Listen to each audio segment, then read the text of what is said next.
एक 35 साल का आदमी जिसका नाम विवेक बंसल था, अपनी गाड़ी में बैठकर अपनी मंजिल की तरफ बढ़ रहा था।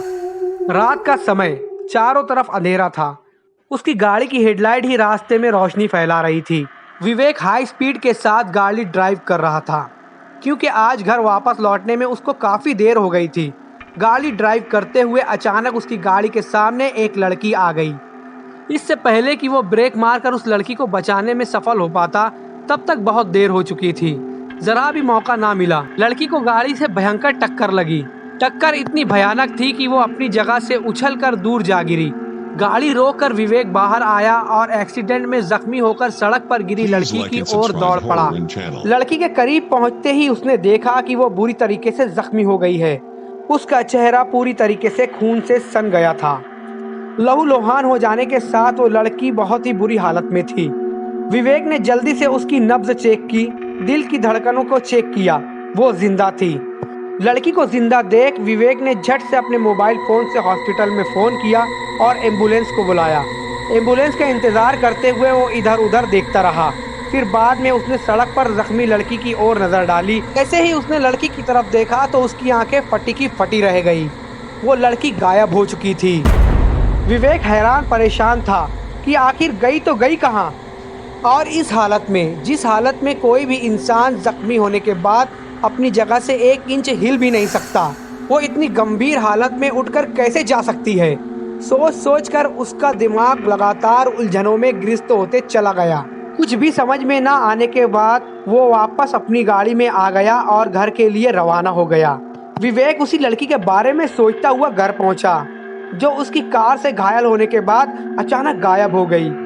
घर पर जब वो अपनी पत्नी से मिला तो पत्नी ने उसका कोट उतारते हुए कहा, विवेक, तुमसे एक बात बतानी थी। विवेक ने कहा, हाँ बताओ। कोट उतर जाने के बाद उसने अपना पूरा ध्यान पत्नी की ओर दिया। एक लड़की है, बहुत गरीब भी है और बेसहारा भी। उसे नौकरी की तलाश थी। पत्नी ने बताया कि मैंने उसे नौकरी दे दी। विवेक ने शौक होकर कहा, क्या नौकरी दे दी? उसकी पत्नी ने कहा, जी हाँ, घर के सभी कामों की। ओके, वो सरलता से बोला। एक बात और विवेक। हाँ बताओ। वो लड़की यहीं हमारे पास ही रहेगी, इसी घर में, क्योंकि उस बेचारी का कोई ठिकाना नहीं है। जैसी तुम्हारी मर्जी। पत्नी ने फिर कहा, क्या तुम्हें सही नहीं लगी? मैंने ऐसा कब कहा?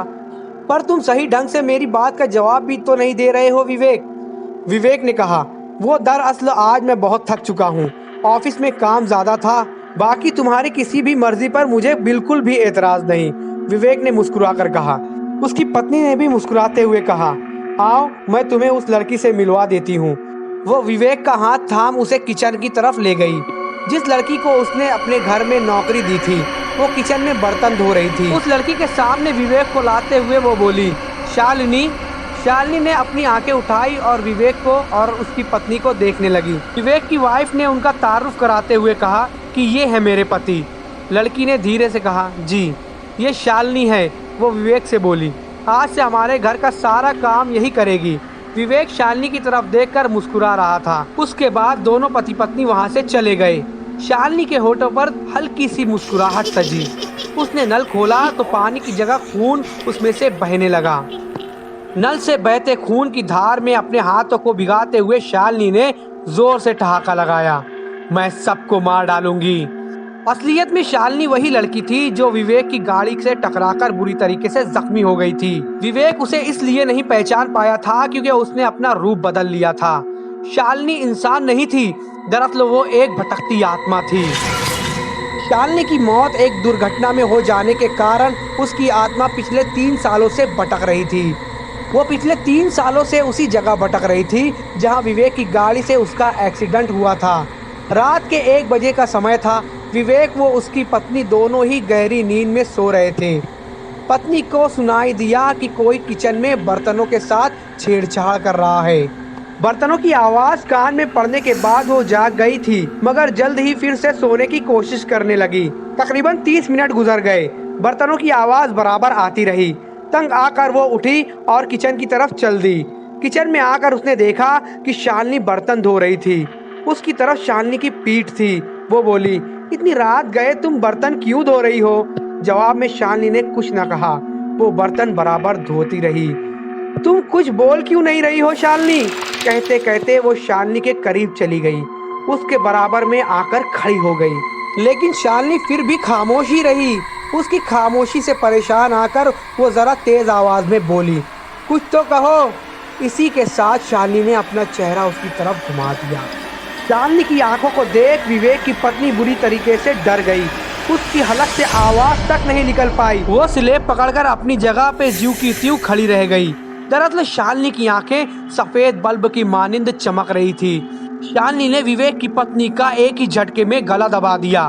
थोड़ी ही देर में वो फड़फड़ाते हुए अपने पैरों को पटकते हुए अपना दम तोड़ चुकी थी।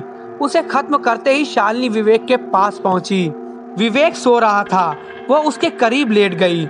इसी के साथ उसने विवेक को जगा दिया। विवेक ने शालिनी का ये डरावना रूप देखा तो झट से वहां से भागने की कोशिश की। इससे पहले कि विवेक भाग पाता, शालिनी ने उसे पकड़कर वही लिटा दिया। बोली, तुम जानते नहीं हो मैं कौन हूँ? नहीं नहीं, वो घुटी घुटी आवाज के साथ बोला, मैं वही लड़की हूँ जिसका तुम्हारी गाड़ी के साथ एक्सीडेंट हुआ था और मैं गायब हो गई थी। विवेक तुरंत ही समझ गया कि वो कोई प्रेत आत्मा है। अब आगे विवेक को कोई भी मौका ना देते हुए शालिनी ने बहुत मजबूती के साथ उसका गला पकड़कर दबा दिया।